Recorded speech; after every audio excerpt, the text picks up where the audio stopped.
நடிகை பிரியா பவானி சங்கருக்கு ரோபோ சங்கர் மேல இவ்வளவு பாசமா? கண்ணழகு ரத்தினமே பார்த்த உடனேயுமே அவங்களால அழுகைய கண்ட்ரோல் பண்ண முடியாம கலங்கி அழுதுருக்காங்க. கண்ணே ஒன்ன காணலையே,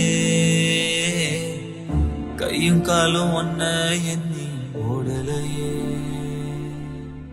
ரோபோ சங்கர் உயிரிழந்தார் அப்படின்ற செய்தி கேட்டதுமே அந்த இழப்பு தாங்க முடியாம அவருக்கு இறுதி அஞ்சலி செலுத்துறதுக்காக நடிகை பிரியா பவானி சங்கர் வந்திருக்காங்க.